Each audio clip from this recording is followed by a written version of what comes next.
Tonight, police are still looking for the person or people responsible for gunning down a couple inside their Carrollton home.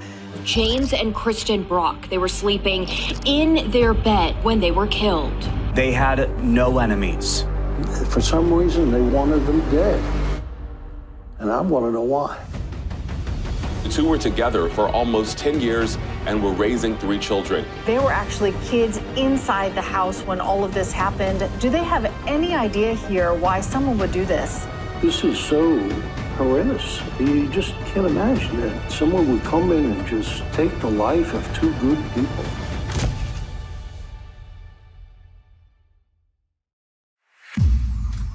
Hey true crime besties, welcome back to an all-new episode of Serialously.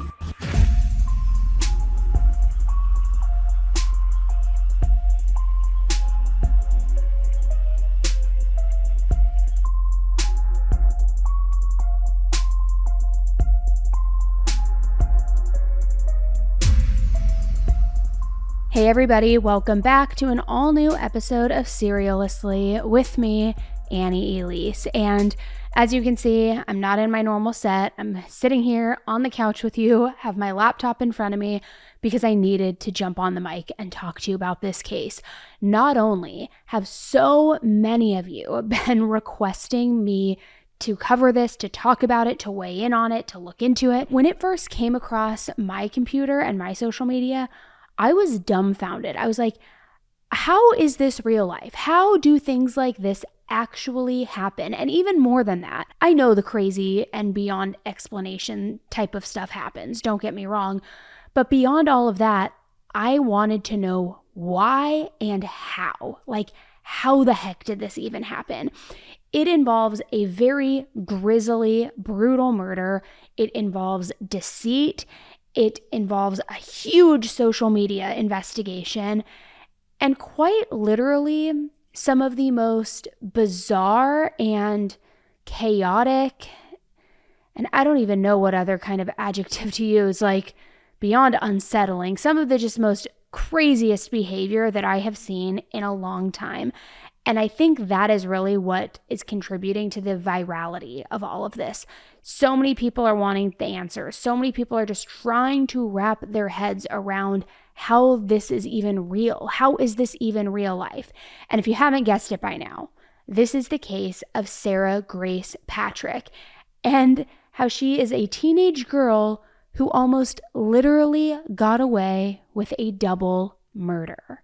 So we are going to jump right in. So on the morning of February 20th, 2025, a 911 call came in to Carroll County Dispatch in Georgia. Now the voice on the other end, it was a young girl. She was panicked and she was saying that her little sister had just discovered something unthinkable. Their mom and their stepdad had been shot right there in their own bed. This caller was 16-year-old Sarah Grace Patrick.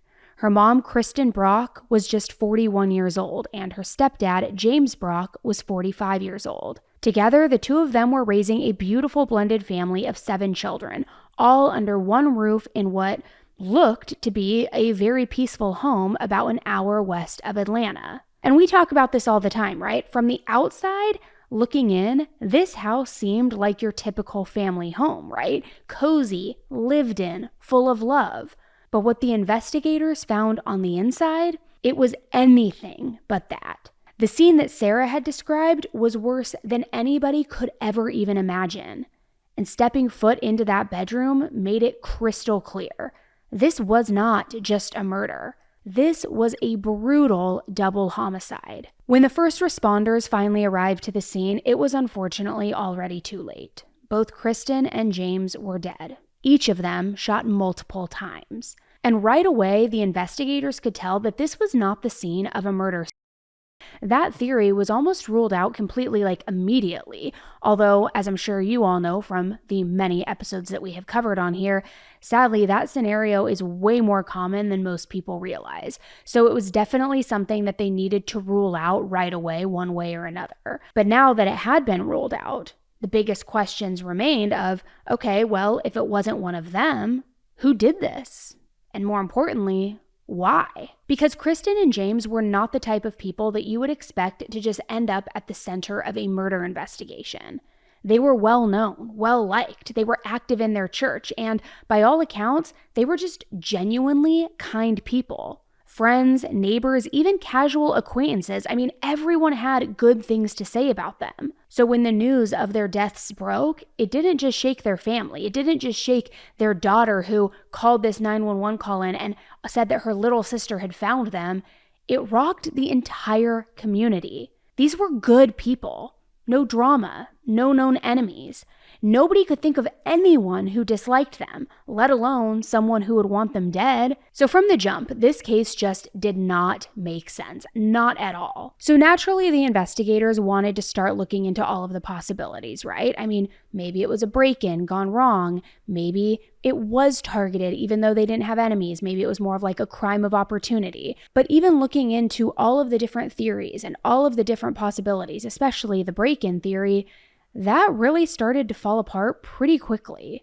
I mean, for starters, there were no signs of forced entry at the house. There was also nothing broken, nothing pried open. Although there was one strange detail. A door had been found slightly ajar, just ever so slightly cracked open. Now, is that odd? I mean, definitely. Why would a door just be ajar unless somebody had left their door unlocked that night and somebody had come in and just left it open, just a little bit cracked open?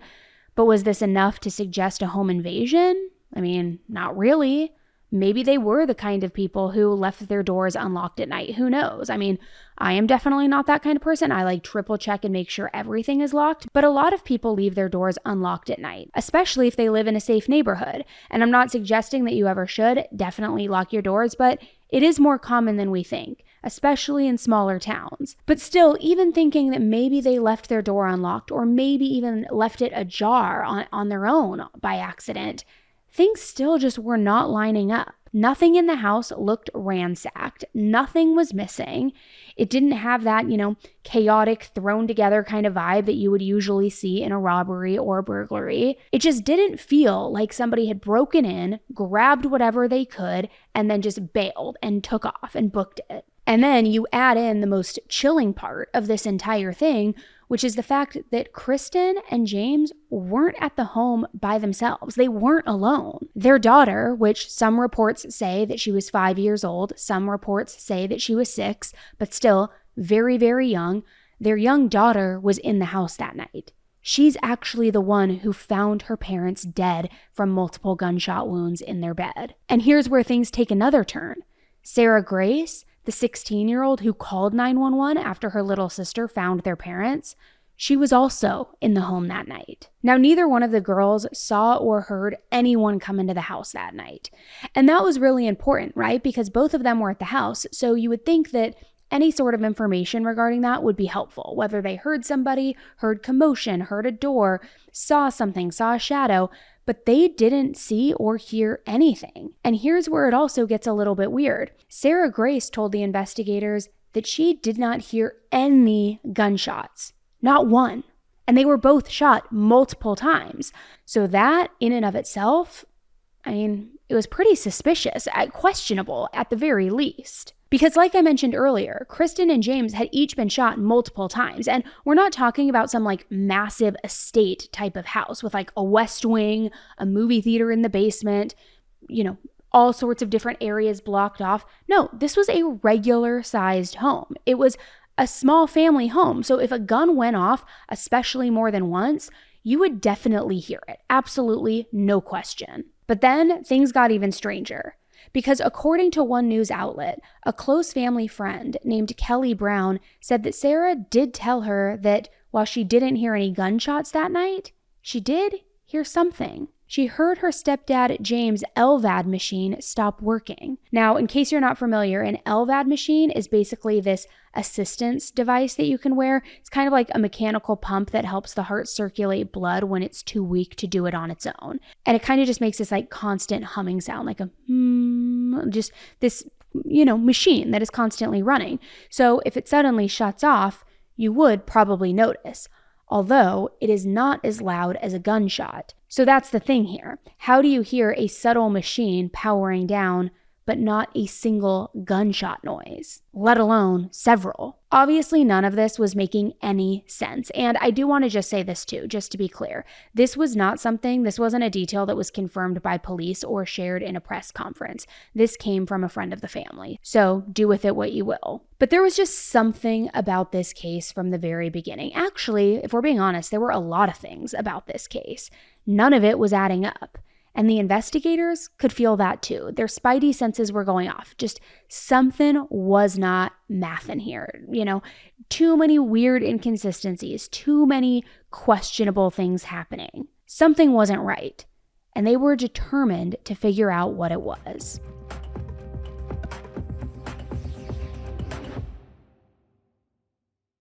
We are well into the throes of summer, and I recently had a bunch of our friends and their kids over for 4th of July. We were just going to barbecue, swim, hang out, get together. We haven't seen each other in literal years, and I was really excited about it, but I also knew that trying to get the house presentable was going to be a task and a tall order. Not only presentable for the 4th of July party, but also cleaning up after the fact. After 8 young toddler-aged children just run wild through the house. And luckily, I discovered HomeAglow. HomeAglow is an amazing service that will come in, help you clean your house, help you focus on anything you need to focus on, whether it's preparing for an event, recouping after an event, and they make it so simple so that you can focus on whatever you need to focus on, whether that's work, whether that's being more present with the kids, whether that's going out of town, whatever it is you're doing, they just kind of make it mindless and easy for you. And I think we can all agree that when you have a clean home, there's something it makes you feel more at ease. And for me, at least, it just makes my mind feel way more peaceful. So I find it incredibly helpful.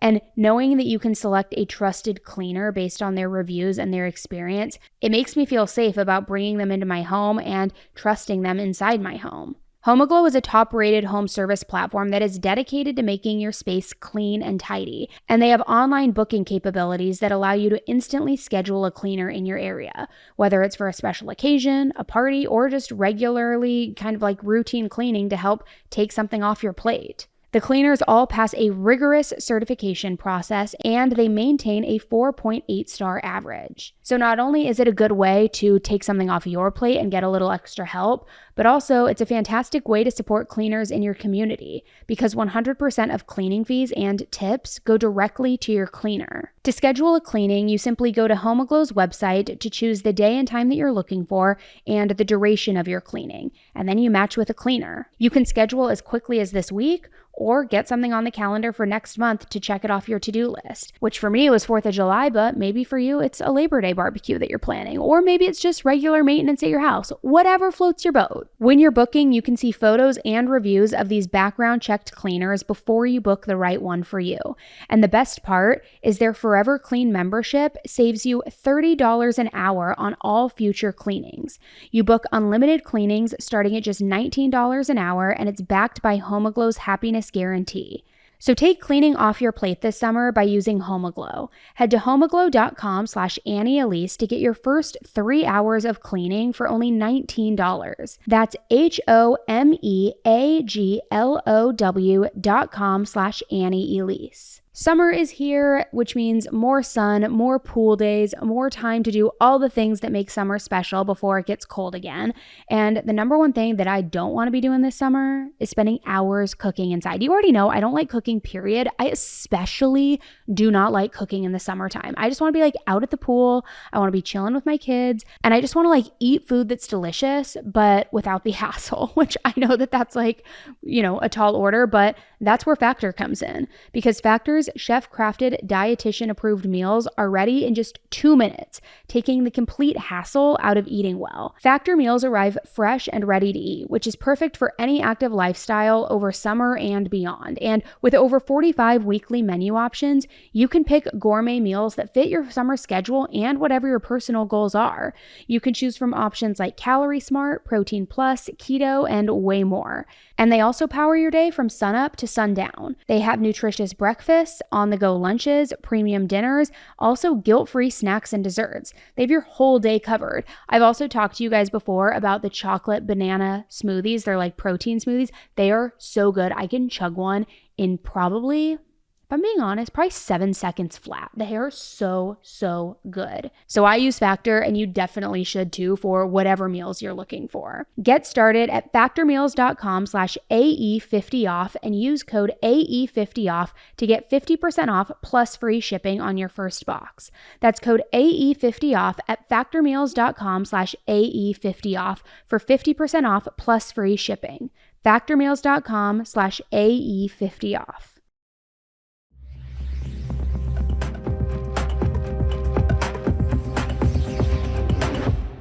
Okay, so as I was saying, something about this case just was not landing for the investigators, and they were trying to figure out what it was. Was it Sarah Grace? Was she hiding something? Did she know more than she was saying? I mean, odd that she heard that machine shut off, right? But not the multiple gunshots. So detectives started digging deeper. And while they were digging deeper, Kristen and James' family was left to grieve. Not just the loss of two people that they loved, but also the fact that whoever did this, they were still out there. There was still a danger not only to the public, but to their family. Could this perpetrator have thought that Sarah Grace or her younger sister could be an eyewitness? Were they going to be next? What was going on? Who was responsible for this? So as everyone is grappling with this news and grieving, the funeral comes. And for the investigators, this wasn't just a chance to quietly observe and see if anybody was acting a certain way or if anybody showed up that maybe wasn't expected to show up. This funeral ended up being a major turning point, all because of what was supposed to be a very simple, very heartfelt, very loving eulogy by their daughter, Sarah Grace. For those of you who do not know me, my name is Sarah, and I'm Kristen Brock's daughter and James Brock's stepdaughter. This isn't easy, like, oh, my family had to do this all the time, but I'm really happy I get to do this, but just bear with me because I stutter a lot. I just wanted to say goodbye to my mom and Jamie since we never got the chance to. I was so used to you guys always being here to the point that I never once thought to imagine y'all not being here. I didn't have a single clue how much I needed y'all until now. For James, thank you for all the life lessons you taught me and for being the best bonus dad ever. Your heart will finally be healed in heaven and neither of y'all will be in any pain anymore. Although that gives me so much comfort, your fight was not supposed to end there.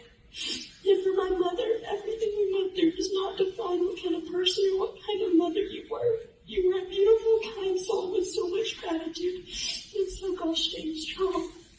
And you taught me so many life lessons, and some that you just recently taught me through a letter you sent to James in 2018.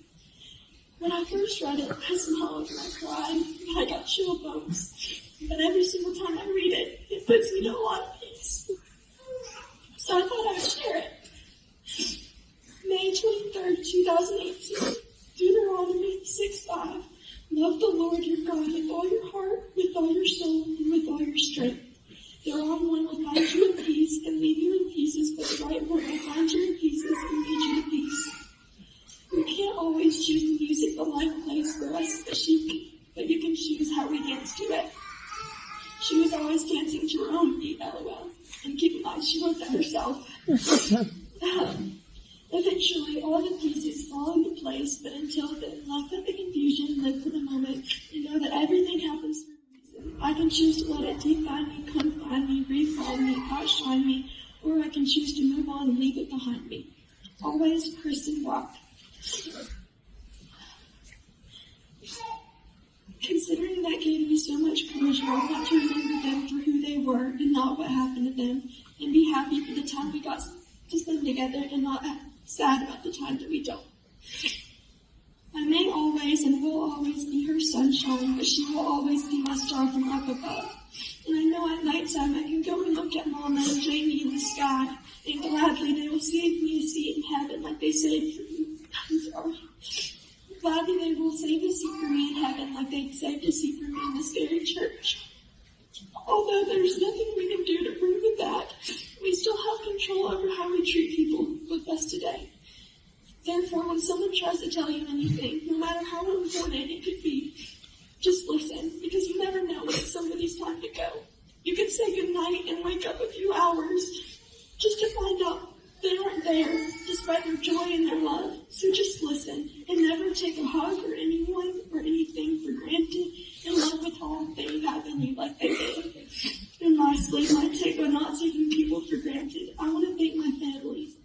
was my cat I found, my grandparents, my siblings, Jaylee, Johnny, Jaden, JoJo, Trent, Tristan, Ashley, and Jesse for helping me get through my worst nightmare.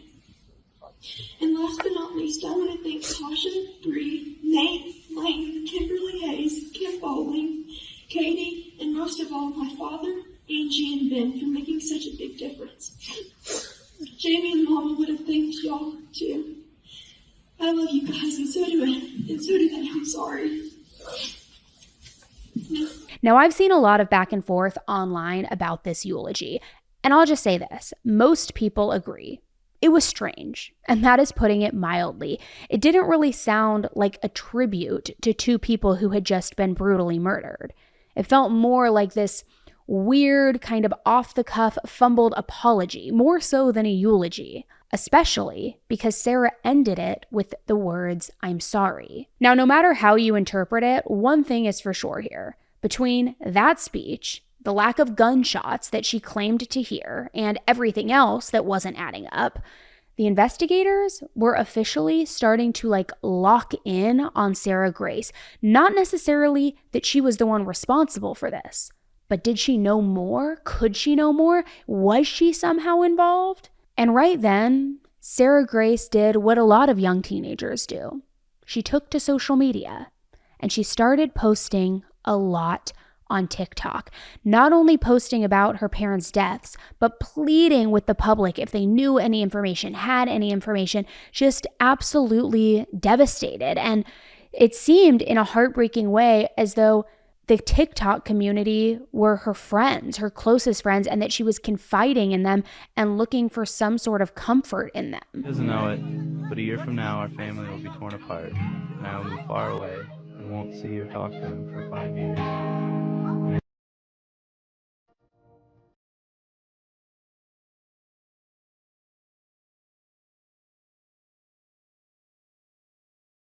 Birthday to you. Happy to you.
Now, if you didn't know much about the case, you would probably be scrolling on your For You page on TikTok, scroll past Sarah Grace's TikToks, and see this very grieving teenager just trying to process this horrific tragedy that just happened in her life. Maybe, like I said, even looking for connection or some kind of strange comfort in strangers online. However, to the investigators who were very locked in on this case, they were already eyeing Sarah Grace pretty closely. So now these videos, these TikTok videos, they weren't screaming heartbreak. To them, they were screaming guilt. And here's where it gets even wilder, okay? Sarah Grace wasn't just posting her own TikTok videos. She was actually reaching out to big TikTok creators, people with massive followings, asking them to get involved, asking them to please cover her mom and her stepdad's case, pleading with them. Y'all, this is Sarah Grace, and she messaged me back on June 3rd and just said, search up Brock case. So I said, Brock Turner? Brock who? She said, Kristen and James Brock. Hold on. They're my parents, and out of nowhere, a random Thursday night in February, someone came in my house with me and my 5-year-old sister, and my parents left them for me and my little sister to wake up to. Technically, it was a Wednesday night because I found them Thursday morning. I am so sorry. I cannot imagine. I will absolutely research and cover their case. Please take care of you always. So yeah, at this point, this case was starting to pick up a lot of traction online. People were stunned. How could two people be murdered in their own home with 2 young children inside and no one saw and no one heard a single thing? Also, there was no forced entry, no solid evidence left behind, no clear motive. It just did not make any sense. And then, just right when it felt like this case might actually go cold, there was a huge break in the case. It's a story we first brought you as breaking news on Good Day Atlanta this morning. Fox 5's Kevin Stewart joins us live at the Carroll County Jail. And Kevin, we understand the daughter of one of the victims has been charged with the killings. Yeah, that is the big shocker. The teen daughter is now in custody, charged with 2 counts of murder, 2 counts of aggravated assault. She is here at the county jail being held without bond. On July 8th, everything changed because Sarah Grace was arrested. And get this, she actually turned herself in with her dad right there by her side, her biological father, that is. So as you all remember, I recognize many of you in this room that did come out on the scene that fateful day on February 20th. On the morning of February 20th, 2025, deputies with the Carroll County Sheriff's Office responded to a tragic scene at 1531 Carrollton Tyus Road. They discovered the bodies of James Brock, 45, and Kristen Brock, 41, both deceased from apparent gunshot wounds. From the very moment the 911 call was received, a relentless investigation began, one that would span months, consume thousands of man-hours, and require the full weight of the local and federal law enforcement agency partnerships. Today, we can confirm that an arrest has been made in the case. Kristen Brock's 17-year-old daughter, Sarah Grace Patrick, has been taken into custody and charged with 2 counts of murder and 2 counts of aggravated assault in connection with the deaths of her mother and her stepfather. While the case has not remained in the public spotlight in recent months, the investigation has never gone silent. Led by investigator TJ Repetto, our team has pursued every lead, sifted through mountains of physical and digital evidence, conducted countless interviews, and collaborated with agencies such as the FBI, the GBI Crime Lab, and private forensic laboratories. In a world where television portrays crimes being solved in under an hour, the truth here is much more complex. Real justice takes time. Time to ensure that no detail is overlooked and no stone is not turned over. Sheriff Terry Langley, alongside Captain Guy Pope and Lieutenant Jackson Lawrence, has remained committed to ensuring that justice is served in this heartbreaking case. Their leadership, combined with the tireless dedication of our investigators, has brought us to this point today. We know the public has been eager for answers, and we want to be clear. So have we. But bringing forth the truth responsibly and thoroughly is our highest obligation. We are proud of the unwavering commitment shown by every member of the Carroll County Sheriff's Office, and we stand behind the process that has led us here today. Our prayers remain with the families of James and Kristen Brock, and especially with their young daughter who was home during this horrific crime. We also want to extend our heartfelt thanks to the community that has rallied for justice and has never given up hope. The pursuit of justice does not end today, however. It is very possible, because this remains an open and ongoing investigation, that more arrests and charges could be made. So with that, I will open this up to questions. Has she been charged as an adult? She has. And any idea what her motive was that she gave the confession? We are still working with her diligently. Our investigators have been speaking with her. It is correct that she was the one who made that one call, correct? Yes. At what point did investigators begin to focus on her as the suspect? So I believe in the beginning of any case, everyone's a suspect. I think I told many of you that when we were on scene that day. However, as an investigation continues and everything ebbs and flows, like I said in my press release, mountains of evidence has gotten us through here today. Lots of processing, lots of working with our law enforcement partners to get us to where we are today that honed in on her as a suspect.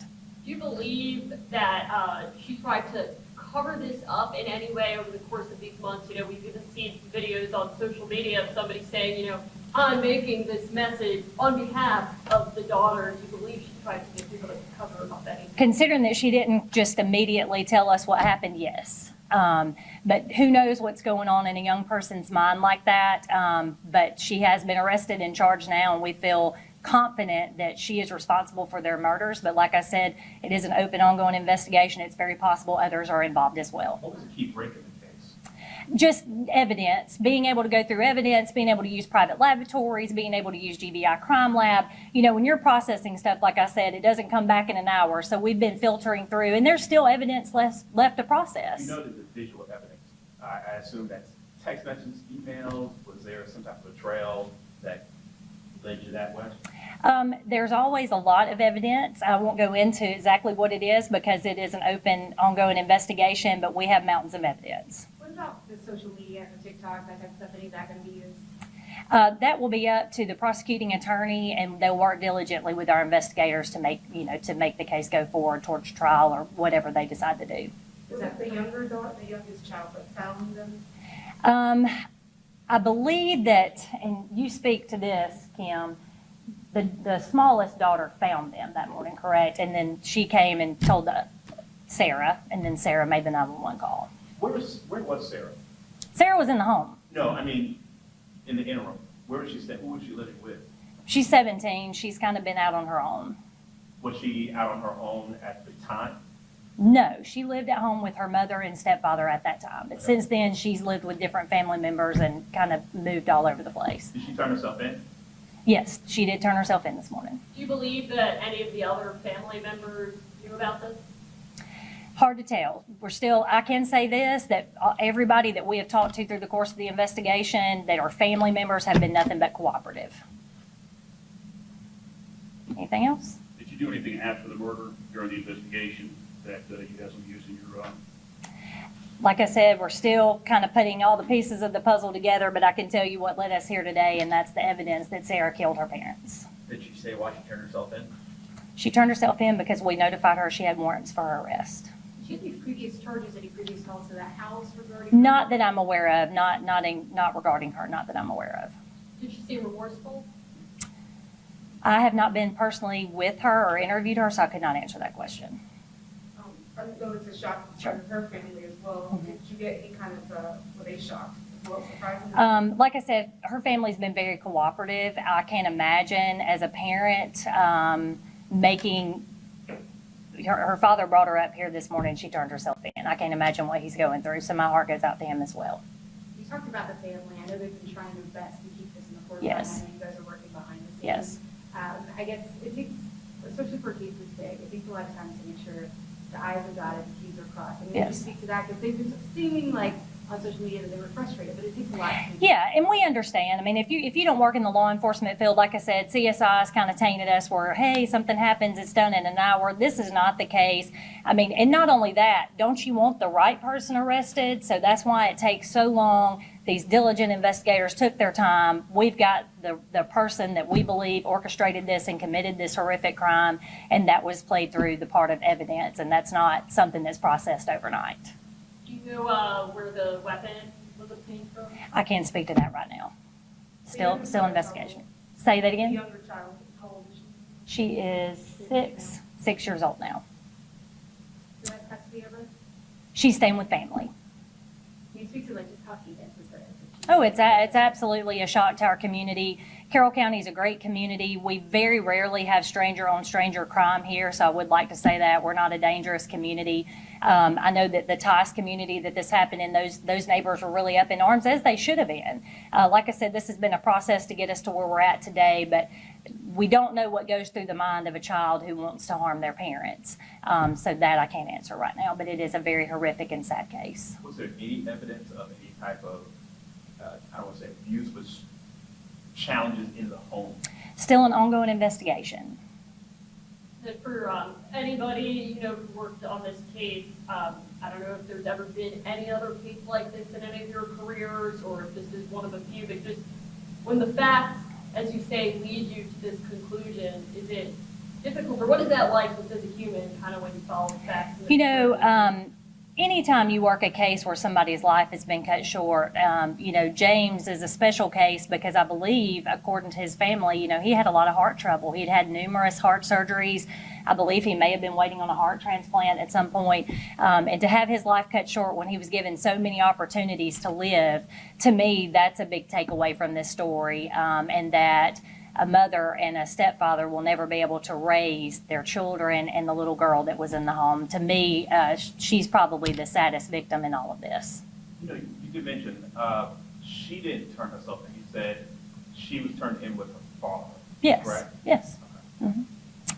All right. Now, this shocked everyone. I mean, not only family and friends and the community, but it shocked everyone on social media because here, Sarah Grace had already created a pretty big following for herself, and she was constantly sharing her journey of losing her mother and her stepfather and the grief and how her little sister, her 5-year-old or 6-year-old little sister, is the one who found their bodies. And social media and the social media community had been following along with this story, just their hearts breaking for her, watching it all unfold. And again, she had reached out to so many creators too, asking them to cover this case. So now seeing that she had been arrested and looking at all of those TikTok videos in hindsight, everyone was floored. Nobody could make sense of it. And everybody's thinking like, okay, there's got to be more to the story here. Surely this isn't what we're seeing at face value, like on the surface. There has got to be more. But was there? What was the motive? Where was the murder weapon? Who else was involved? And why would Sarah Grace have done this? There were still a lot of questions that needed to be answered.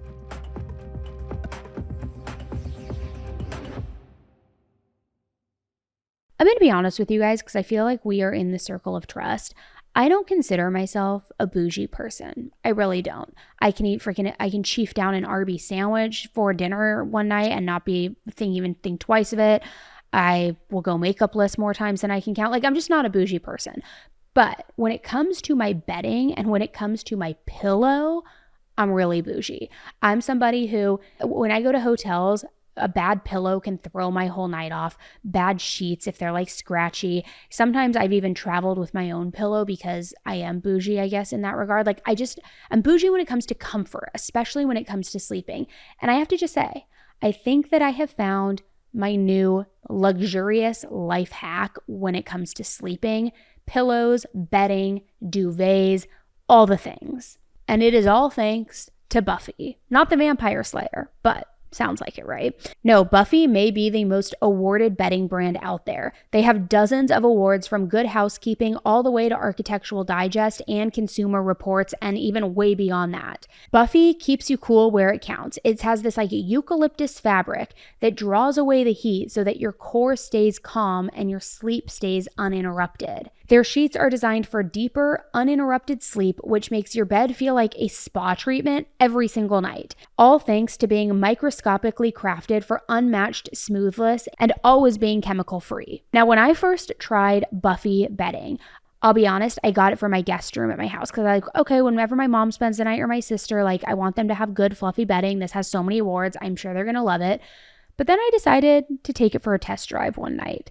And OMG, when I took this for a test drive, you better believe all of those sheets, that duvet, those pillows, they were getting ripped off of that guest bedroom and they were getting put on my bed because they were so fluffy, so comfy. I get hot when I sleep. I was cool the whole night. You know the saying, like, I wish my worst enemy that both sides of the pillows are warm. Buffy, both sides of the pillow are always cool. And like, it's so comfortable and just so luxurious. I get why they have so many awards. I get why they're so highly rated. And what I love too is that every single Buffy item comes with a complimentary 3-year warranty.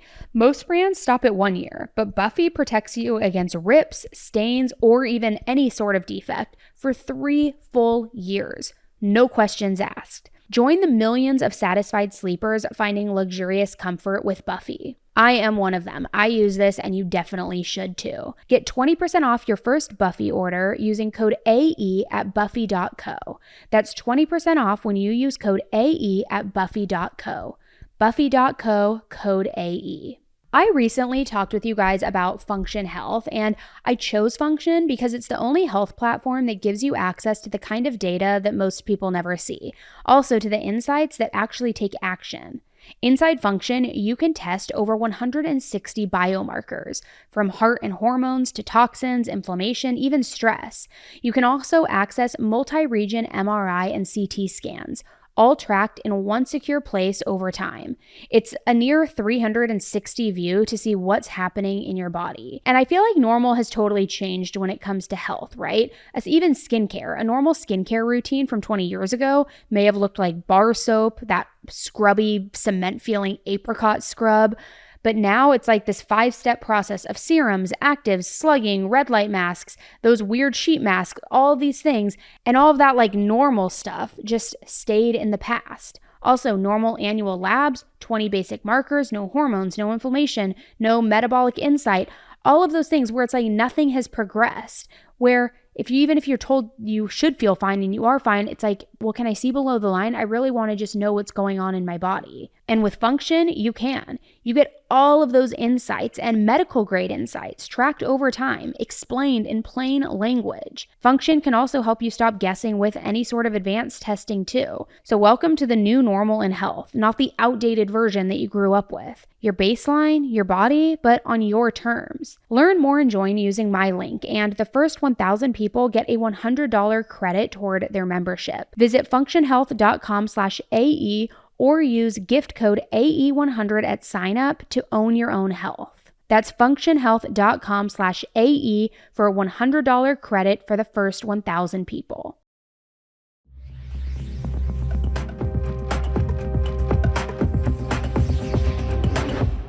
So Sarah Grace has been arrested, but the questions, they are only continuing to stack. And one thing that I found really interesting during all of this is just the total lack of information about the murder weapon.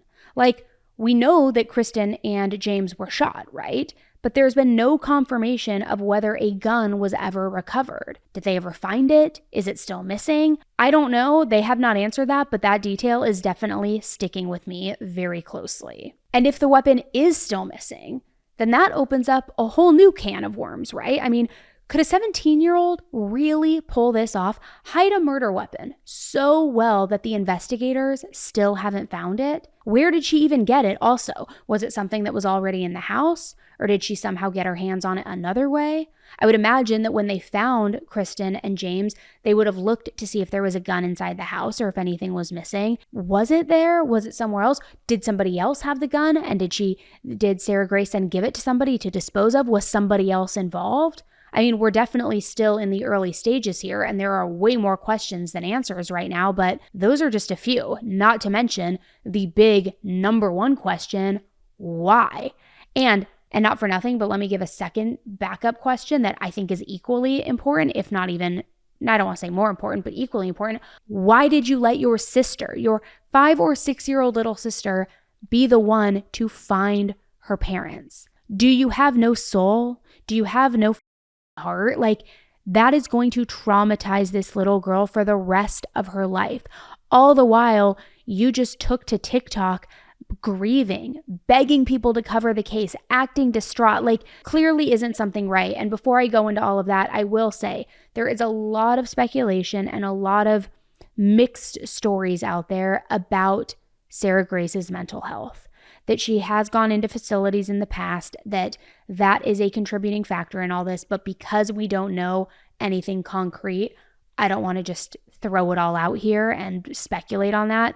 We will do, of course, a follow-up episode where I go into that more once more information is shared, but I do want to just at least throw out a tiny little bit of that. So as you can imagine, after her arrest, this case really blew up. I mean, it already had blown up way before this because of all of the social media stuff, but back when it was still unsolved. But now it was really taking off, and a big part of that viral push came from TikTok directly and came from a TikTok creator named AllegedlyReportedly. They understandably were very shaken up by everything that was coming out, and honestly, same. I think everybody was, but take a listen. Much more information is going to come out. I will be making another video about this. I just wanted to get this out. I am in absolute shock because, again, the question I asked at the beginning of this video, why would you message me or any other true crime creator saying, hey, please cover this case, and then you wind up being arrested for it?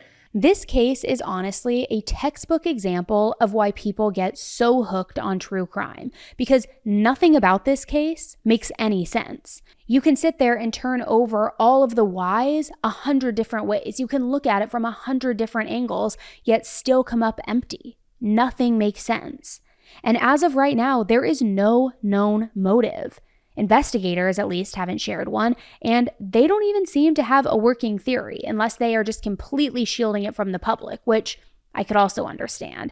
But that's what makes all of this even more unsettling, because there are just no answers. And what's wild, too, is how fresh all of this still is.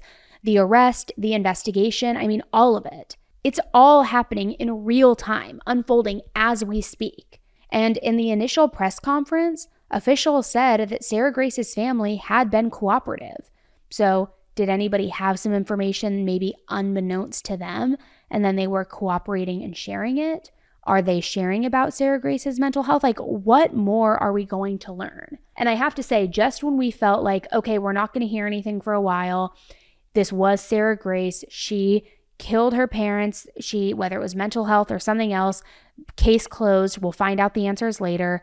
Just when we thought that was the case, Law & Crime dropped a little nugget in one of their recent videos, because investigators have now said that more arrests could still be coming, which that definitely raised some eyebrows. There's one other thing that I found interesting. You said more arrests could be possible. Can you elaborate a little on that?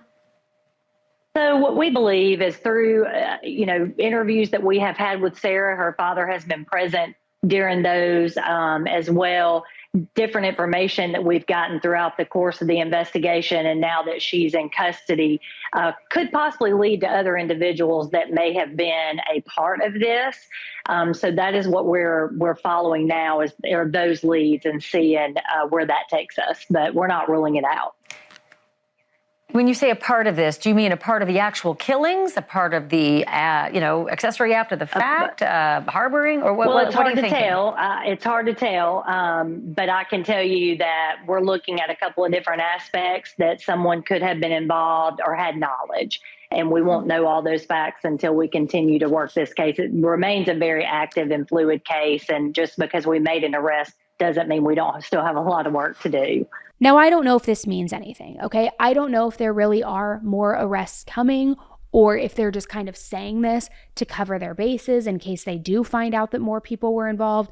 Maybe there was a co-conspirator. Maybe there was a friend of Sarah Grace's that helped her out. Maybe there was a family member who didn't help her with the murders but had more information than they let on and were hiding that information. We don't know. But I think the biggest question that I have in all of this, and I think it's one that a lot of us probably share, is why?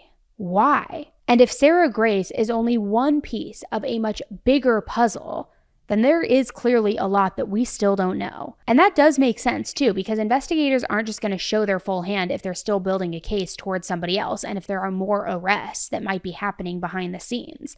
They're going to keep that information privileged. They're not going to want to jeopardize their investigation. But what's also been really telling through all of this is how people who actually knew Sarah in real life, kids who went to school with her, people who were friends with her, how they've now started sharing their own reactions on TikTok. And across the board, it's kind of the same sentiment, just total shock. Nobody was expecting this. Nobody saw anything like this coming. There were no warning signs, no red flags, no stories of her being a bully or even ever remotely aggressive. I mean, certainly nothing that could ever make you think that this girl could be capable of anything like this, let alone a double homicide. Here's a few things about Sarah that would shock you for her to even do this, and this is why we didn't suspect anything about it. Going to school with her and being her friend, she was super sweet. She always wanted to be friends with people. As someone else said, when they were telling us about them being friends, she would always give notes to people that were crying. She'd always come up to you. She'd always give you food. She just wanted to be liked. And that's why it was so surprising to us that she would even do this. Some of her family members have even come forward in the media and they've expressed their just complete and utter shock at her arrest. Some of them even expressing their doubts that she's guilty. Joining us now is Sarah Patrick's grandfather and Kristen Brock's dad, Dennis Nolan. Thank you for taking the time to be with us. I can't imagine what you and your family are going through. First question, what was your reaction to Sarah's arrest this week? Well, I'm very surprised. I mean, I've been talking to the detectives since it happened, had no indication that they were looking at Sarah as a suspect, no less any evidence that said she did it. So I was shocked. Do you believe she's the one who did this? No. I think, to sum it up, really, the detectives, the best they could tell me was the evidence says that she's the only one who could possibly have done it. That says to me that there's no real evidence that says she did do it. We hear that there's a mountain of evidence, but they haven't really said, but their term was mountain of evidence. What did they tell you beyond just she's the only one who possibly could have done it? What did they share with you about why they believe she's the one who is responsible for this? Well, they never did share anything that said she was responsible, other than the fact that she's the only one. The evidence says she's the only one who could possibly have done it. Of course, they haven't revealed any of the evidence because it's an ongoing investigation, and I understand that. But I know they were pressured to make an arrest, and I think this might have been premature. I don't think they needed to wait till the investigation was over. Sarah certainly wasn't going anywhere.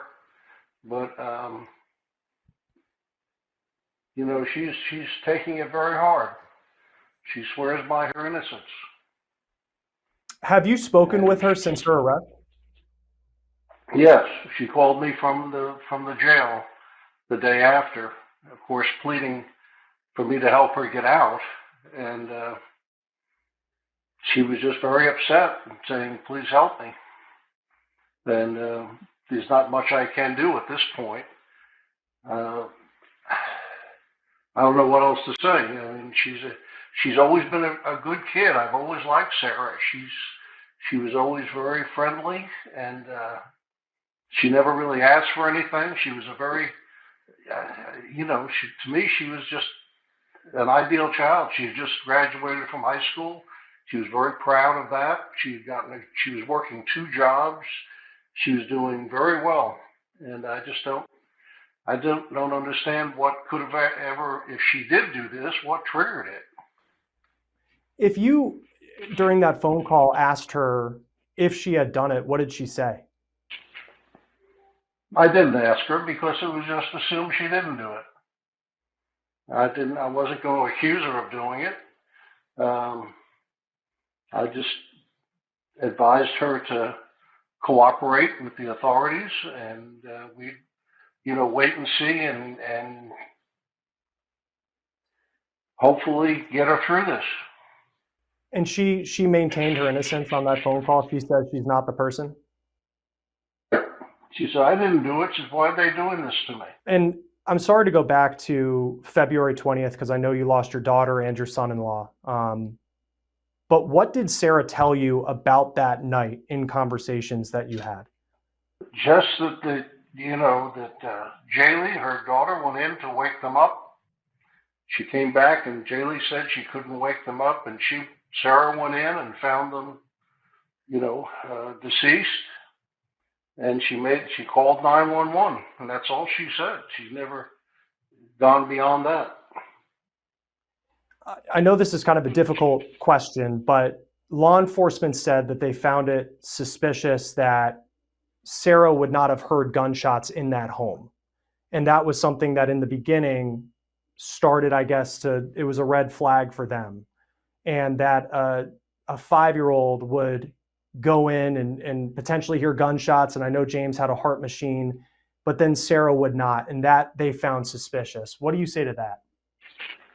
Well, I don't know. The house was very unusual, and her bedroom wasn't next to theirs, but Sarah claimed that the TVs were on. I know they were on in both rooms, and I don't know. It did seem unusual to me that she didn't hear the gunshots, but at 1:30 in the morning, she was asleep. I know I'm such a solid sleeper, that it possibly could have happened to me and not heard it. What was her relationship with James and Kristen? It was good. It was very good. She was here Thanksgiving with them, and we had a good time. Everybody was happy, and it was good conversation.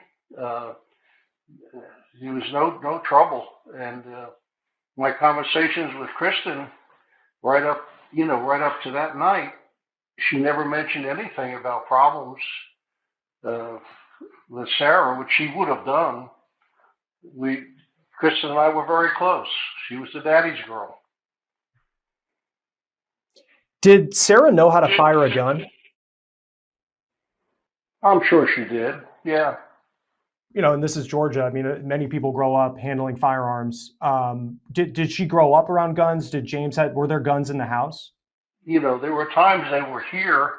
I live out in the county, and we've taken, some of my guns and fired them off my deck and so forth. And I believe Sarah protected some of that at times. Her brothers were more interested in it.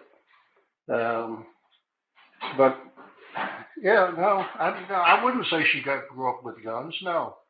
At the funeral, and the spokesperson for the Carroll County Sheriff said that this was something that stood out to her, that in Sarah's speech at the funeral, she said sorry at the end of her speech. And I guess investigators, that was another red flag for them. What do you make of that being a red flag to the people now accusing her of murder? I'm sorry. She wrote that speech, and I can't speak for her for that. It didn't It didn't even occur. That never occurred to me. I'm sure she was sorry it all happened. I am sorry it happened. Using the word sorry, I don't think is any admission of guilt. I think that's a little exaggerated. So it really does make you wonder, right? Are these people just deep in denial because they cannot reconcile the fact that Sarah could be guilty of what she's being accused of? Or is it possible that they're picking up on something valid? Maybe some cracks in the investigation that haven't been fully addressed yet. I mean, at this point, it's hard to say, right? But the questions, they do just continue to stack up. And I'm honestly so curious to hear your thoughts on this case, because for me, this case feels incredibly personal and very deliberate. But at the same time, there still is so much that we don't know. So it wouldn't surprise me one bit if new information comes out that just completely flips everything about this case that we thought we knew or thought we understood on its head. And I still just cannot get past the fact that there is no motive. That feels impossible, if I'm being honest. I mean, could it have really been to just get attention on TikTok, to just go viral, to get social media fame? Or is there an undercurrent of hostilities, teenage angst against her parents? I mean, the whole TikTok thing, it does sound extreme. And what I mean by that is if she did this just to get famous on TikTok and social media, it sounds extreme, yes. But also, let's be honest, it wouldn't be the wildest thing that we've seen in cases like this one. Aiden Fucci, that wasn't necessarily just to go viral and get famous when he killed Tristan Bailey, but it was a big component of it afterward. If you remember, if you're not familiar with that case, you don't remember, but I have a whole playlist. You can go back, you can search it, just search the podcast name in that case or search it on YouTube. But right after he was put into the police car, not even for an arrest, but for questioning with his other friend because he was the last one to see Tristan, he took to Snapchat immediately. And he kind of had this like smug look on his face being like, Tristan, where are you at? I'm going to kill you. Come out wherever you are. And like, why am I in the back of a cop car right now? Like trying to get clout or get fame on social media. So it is something we have seen before. Is that what's happening in this case? I don't really know. As of right now, Sarah Grace's entire TikTok has been wiped. All of her videos gone. But of course, as the saying goes, the internet never forgets, right? People were very quick to screen grab it, record it, download it, repost it, everything before it all got deleted. And that also begs the question of when her account was deleted. Was that something that had happened at law enforcement's hands? Or did she try to delete everything? Was she trying to hide something? Maybe she realized how much of the evidence against her is digital and how that never will go away. Or, like I said, did somebody else take it all down? Which, if so, that would make that comment about potential more arrests even more interesting. And as a quick side note, I've seen a ton of random information floating around online about this case, about Sarah, about even her family, but a lot of that information did come from TikTok or Reddit threads. It really had zero credible sourcing, so because of that, I didn't include any of that information in this episode. But if I ever do find real evidence backing any of that information, I absolutely will cover it in a future episode or an update episode. But for right now, I just wanted to stick with what's actually been verified. So if you have been researching this case on your own and you're like, well, Annie, why didn't you bring up this, or this? That's why, because it's all unverified at this moment. So yeah, I want to know what you guys think about this. Have you heard about this case before today? If you have, what have you heard about it? What information, what theories, all of that. Are you pulled into this case as much as I am, even if you are hearing about it for the first time? Because something is telling me in my gut that we are just scratching the surface here. And I am going to be keeping a very close eye on this case. So I will be back and I will be updating you again very soon. If you're not following the podcast yet, take a quick second, whatever app you are listening on, or if you're watching on YouTube, subscribe on YouTube, follow the podcast on the app. You can do so for free. That way, if there is a huge update in this case or breaking news and I post an update, you'll get notified. You will not miss it. That is it for today's episode of Serialously. I will be back with you on Thursday with headline highlights where we are breaking down everything happening this week in the true crime world. But other than that, guys, just be nice, don't kill people. Definitely don't do anything questionable for TikTok clout, and just be a good human. All right. I'll talk with you guys again very soon. Until the next one, stay safe. Bye.